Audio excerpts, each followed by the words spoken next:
वफा करना। हाथों को और फिजा में बुलंद कर लें, ऊपर कर लें, ताकि इस मीडिया के जरिए दुश्मनों को पता चल जाए कि हुजूर के वफादार, हुजूर के पक्के सच्चे आशिक यहाँ मौजूद हैं। मुसलमानों का शेवा है मोहम्मद से वफा करना।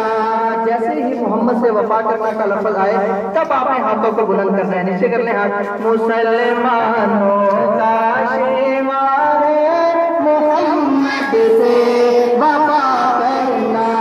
मुसलमानों का शेवा है मोहम्मद से वफा करना।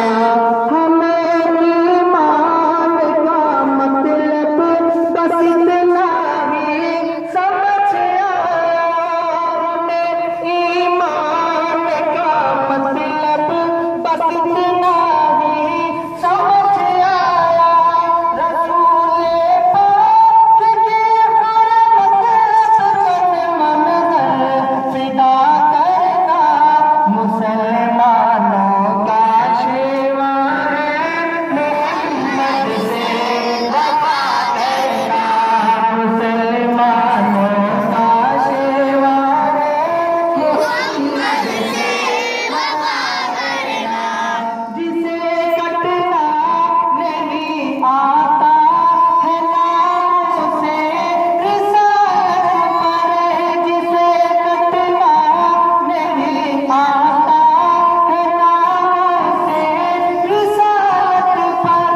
बदन पर बोझ है उठाकर बोझ क्या करना।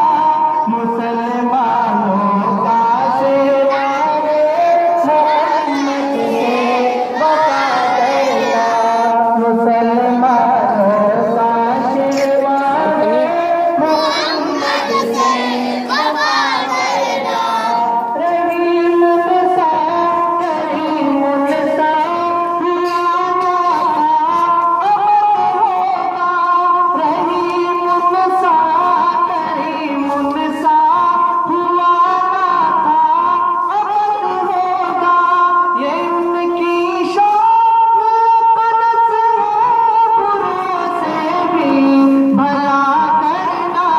मुसलमानों का शेवा है मोहम्मद से वफा करना। मुसलमानों का शेवा है मोहम्मद से वफा करना। नमाज़ इश्क तलवारों के साए में अदा करना। नमाज़ इश्क तलवारों के साए में अदा करना। मुसलमानों का शेवा है मोहम्मद से वफा करना। आप सब मेरे साथ मिलकर पूरा फिक्र पढ़ लीजिए। मुसलमानों का